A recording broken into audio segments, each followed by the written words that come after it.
Hello viewers, স্বাগত এই যে শাওন ইউটিউব চ্যানেলের আরেকটি নতুন ভিডিওতে। আমাকে অনেকে প্রশ্ন করেন, ভাই আমি ছবি তুলি, কোনো সময় কালো হয়, মানে কোনো সময় অন্ধকার হয়, কোনো সময় লাইট না এত ব্রাইটনেসটা বেশি হয় যে ছবি সাদা হয়ে যায়। তো আজকের ভিডিওতে মূলত এক্সপোজার কম্পোজিশন সেটিংস আপনারা ডিসপ্লেতে দেখতেই পাচ্ছেন। এই এক্সপোজার কম্পোজিশন সেটিংস নিয়ে আপনাদের সামনে বিস্তারিত কথা বলবো। বিশেষ করে ছবি তোলার এটা খুব একটা বড় অস্ত্র। এই সেটিংসটা যদি ভালোভাবে শিখতে পারেন তাহলে আপনি যেকোনো সময়, যেকোনো আলোতে, যেকোনো সিচুয়েশনে খুব সঠিক লাইটে বা সঠিক এক্সপোজারে ছবি তুলতে পারবেন। তাহলে চলুন ক্যামেরার বডিতে যাওয়া যাক। তো ভিউয়ার্স, দেখতে পাচ্ছেন এক্সপোজার কম্পোজিশনটা আসলে কোন সেটিংস। কিউ বাটনে ক্লিক করার পর দেখতে পারেন যে সেটিংসটা, এটা হচ্ছে এক্সপোজার কম্পোজিশন দেখতে পাচ্ছেন। এর পাশে মাইনাস দিকে আছে 1 2 3 4 5 ডার্ক আর 1 2 3 4 5 প্লাস ব্রাইটনেস, মানে এই প্লাসের দিকে গেলে আপনার ছবিটা ব্রাইট হবে এবং ডার্কের দিকে গেলে ডার্ক, মানে একটু অন্ধকার হবে। এটা ঠিক করার জন্য অবশ্যই আপনারা, যখন আমি একটা দেখাবো, যখন এই যে দেখেন, এখানে দেখেন এই ছোট্ট একটু ডট দেখা যাচ্ছে, এই ডটটা মাইনাসের দিকে আছে, তার মানে আমার এক্সপোজারটা ঠিক নেই। আমি যদি আমার শাটার স্পিড আছে, এই শাটার স্পিডটা যদি আমি বাড়াই, তাহলে দেখবেন আরও ডার্কনেস। যখন আমি শাটার স্পিডটা কমাবো, দেখবেন ওটা, যখন আপনি ঠিক দেখবেন মাঝখানে একটা জিরো আছে, এই জিরোর জায়গায় পজিশনে যখন যাবে, এই ডটটা ছোট্ট একটু ডট দেখতেই পাচ্ছেন, তখন বুঝবেন যে আপনার ছবিটা সঠিক এক্সপোজার আছে। এখন যদি আপনি ছবিটা ক্লিক দেন, মোটামুটি সুন্দর একটা ছবি পাবেন, দেখতে পাচ্ছেন, এবং সঠিক এক্সপোজারের ছবি পাবেন।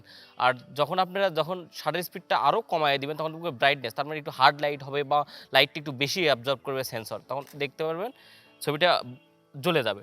এটার কারণ কি, আমি প্লাসের দিকে গেছেন, +2 আছে দেখেন। এটা হচ্ছে এক্সপোজার কম্পোজিশন সেটিংস, বা আমি সোজা ভাষায় বলবো এক্সপোজার কম্পোজিশন বা এইবি সেটিংস।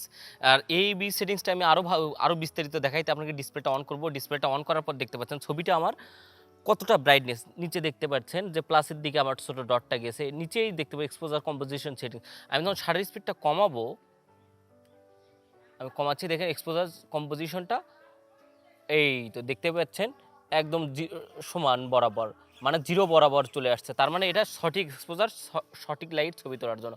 এই লাইটে আপনারা ছবি তুলতে পারেন, ছবিটা দেখতেই পাচ্ছেন।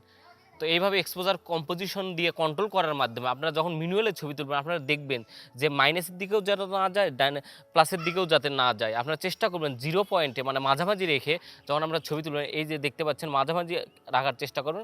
মাঝামাঝি, এখন ধরুন মাইনাসের দিকে আছে, আমি শাটার স্পিড কন্ট্রোল করে আমি মাঝামাঝি, দেখতে পারেন এই ডটটা সবসময় সরানোর করবে, মানে এটা কিছুটা মিটারিংয়ের মতো। এক্সপোজার মিটারিংটা এইভাবে কাজ করে, এই ডটের উপর আপনি নির্ভর করে যখন আপনি হালকা ক্লিক দিয়ে ফোকাস করবে, তখন এখানে ছোট ডটটা দেখাবে। তো ভিউয়ার্স, দেখতেই পারলেন আপনারা এইভাবে এক্সপোজার কম্পোজিশন সেটিংসের মাধ্যমে যে কোনো লাইটে, যে কোনো ডার্ক হোক, ব্রাইট বেশি হোক, সানলাইট হোক, নাইট ফটোগ্রাফি হোক, যে কোনো সময় এক্সপোজার কম্পোজিশনটা ভালোভাবে বুঝেন যদি, তাহলে আপনারা যে কোনো লাইটে, যে কোনো সিচুয়েশনে ছবি তুলতে পারবেন এবং সঠিক এক্সপোজার বা সঠিক লাইটে ছবিটা পাবেন। তো এইভাবে আপনার কাজে লাগানো এক্সপোজার সেটিং বা এইবি সেটিংসটা কাজে লাগাইতে পারেন। তো এক্সপোজার সেটিং নিয়ে বিস্তারিত কথা বললাম। ভিডিওটি কেমন লাগলো অবশ্যই ভালো লাগলে লাইক করবেন, কমেন্ট করে জানাবেন আপনাদের মতামত।